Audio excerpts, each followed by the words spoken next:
I was sat in the office and I got a phone call. It was my mum, and I answered the phone, and instantly, from the tone of her voice, I knew something bad had happened. She goes, "I'm by the side of the road. Claire can't feel her legs and the ambulance are coming." And I remember thinking, if your sister's been airlifted by the air ambulance, you know it's bad. We were told that we were going to a patient who had been cycling along a small country lane and she had collided with a tractor, was potentially trapped underneath the tractor. Usually we get a bit of an idea as to what the scene is like from the air. It was only when we landed in the field next door and were walking towards the scene that we could see that this was going to be pretty significant. The helicopter allows us to get to patients very quickly, but when we need to, it also allows us to get the patient to hospital very quickly. And given her spinal injuries, we were able to get her to hospital in a much more comfortable way. We just got in the car, shot down the M3, and we arrived and we put in this little waiting room. You're just sitting in this room going, is the doctor going to come in and tell me she's alive or she's dead? Because I knew this was going to make me cry.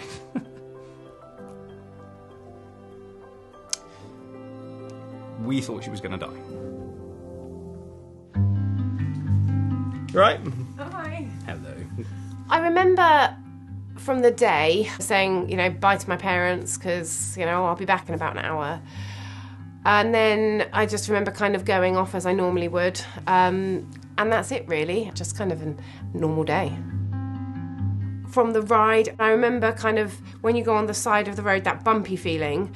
And then I don't remember anything. We arrived very soon after the first ambulance had arrived, so not much had been done. I think it was probably about 10 minutes from the time that we were dispatched to arriving. Claire was still underneath the trailer at that time. So we split roles, myself and Nick. So Nick assessed Claire while I started getting IV access, so that we could give her the drugs that we needed to. It became obvious that Claire was still conscious pretty quickly. She was obviously in pain and having problems breathing. Our main intervention, I think, was to do a rapid assessment, gave her some strong pain relief. Initially, her blood pressure was okay, but then started to deteriorate, so we ended up transfusing her some blood. And then our aircraft allowed us to move her to the major trauma centre in Southampton. By us attending Claire, we were able to get her to hospital much more quickly, get her to the right hospital, and also give her active treatment en route that she wouldn't have otherwise had. So I remember being in intensive care and coming around every so often, and every time I woke up, there'd be a family member with me and they'd say to me, "You've been in an accident, you're okay, we're in Southampton Hospital, you're going to be okay." I was aware that I was paralysed. I was aware that my legs weren't going to work again, but I was also aware that had the air ambulance not come out, I wouldn't have survived.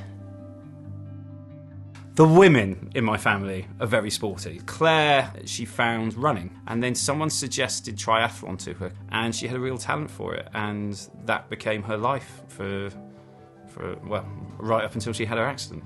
I don't know if you remember this, because you obviously had every drug under the sun pumping through your veins at the time to help you with the pain.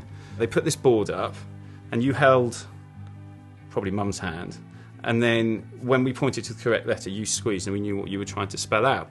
And I think the first thing that you spelt was sorry, so we all immediately started crying. And then the second word that you spelt out was Paralympics, which then made us cry even more, because we just thought, how can you possibly be thinking positively in ahead so quickly and so soon?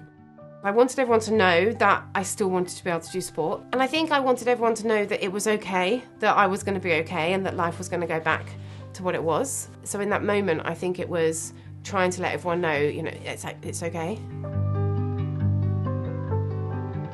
I saw Claire while she was still on the ward after her accident, and even at that time, her positivity and her strength shone through, and really was quite inspirational then. So what she's achieved since then is, amazing, really. My life now is great.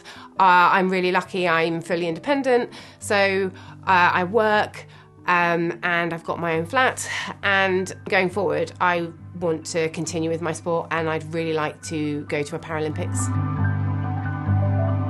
I'd always wanted to run the London Marathon.